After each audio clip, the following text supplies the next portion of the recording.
I went to the Azerbaijan Baku round, वो भी regional था अज़रबैजान का। तो अल्हम्दुलिल्लाह उधर मैंने 13 मेडल स्कोर किए थे, जिनमें से 7 गोल्ड थे और 6 सिल्वर थे।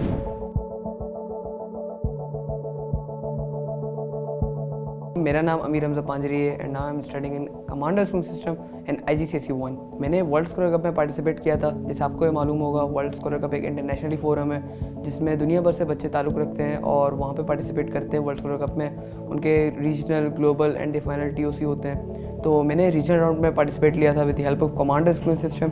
तो उसमें बहुत से स्कूल ने पार्टिसिपेट भी किया था। तो वहाँ से क्वालिफाई करके मैं दुबई ग्लोबल राउंड के लिए क्वालिफाई कर गया था। There I won 7 medals in which 4 is gold and 3 silver.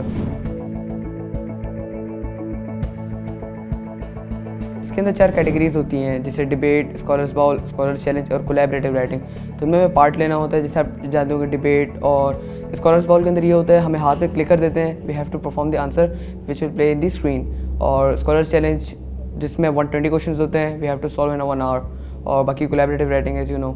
मेरा जो ग्लोबल राउंड हुआ था, फर्स्ट जो डिबेट राउंड था वो इंडियन से हुआ था, देन UK, देन USA से। जब मैं यहाँ पे मेरा रीजनल राउंड हुआ था रूट्स मिलेनियम में, तो मैं आई वाज शॉक्ड टू सी कि वर्ल्ड स्कोर कप में ये कैटेगरीज हैं। तो जब मैंने अपना सिलेक्शन में अपने टीम नेम देख लिया था, तो I was stunned to hear कि मेरे साथ ये क्या हो गया, मतलब कि मैं क्वालिफाई कर गया दुबई ग्लोबल राउंड के लिए। तो अल्हम्दुलिल्लाह जब मैं दुबई ग्लोबल राउंड के लिए वहाँ पर गया, जो ग्लोबल था उसमें 30 कंट्रीज़ थी। तो वो तो जैसे मैंने आपको बताया टफ़ राउंड था, 1500 स्कॉलर थे। तो उधर मैं बहुत ज़्यादा नर्वस फील कर रहा था। एक ग्लोबल था वो, तो वहाँ से अल्हम्दुलिल्लाह मेरे भाई की सपोर्ट की वजह से क्वालिफाई करके TOC टूर्नामेंट ऑफ चैंपियंस के लिए क्वालिफाई कर गया था। लेकिन जो वीज़ा इमिग्रेशन है उन्होंने एक्सेस नहीं दिया हमें कि वहाँ पे TOC USA में जो एग्जीक्यूट हो रहा था राउंड, उसमें हम जाके पार्टिसिपेट करें।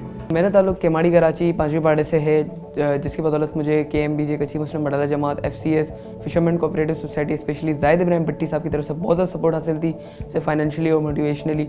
तो उन्होंने हमारी अप्रिसिएशन पार्टी भी हुई थी और दे वर फील प्राउड एंड ऑनर कि मेरे लिए फ़ख्र की बात थी कि उन्होंने मेरे लिए अप्रिसिएशन पार्टी भी रखी थी और अप्रिशिएट बहुत ज़्यादा किया था। हम जाते हैं पाकिस्तान अपनी कंट्री को, अपने नेशन को रिप्रेजेंट करते हैं इंटरनेशनल फोरम में।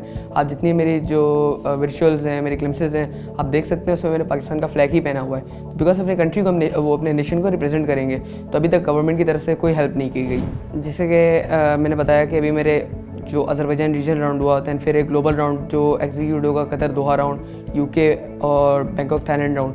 तो उसमें UK में हमारी वीज़ा इमिग्रेशन में बहुत ज़्यादा इश्यूज़ आ रहे हैं। तो फाइनेंशियली हेल्प के अकॉर्डिंगली FCS और मेरे पापा ने बहुत ज़्यादा सपोर्ट की थी। इंशाल्लाह और भी सपोर्ट हासिल होगी।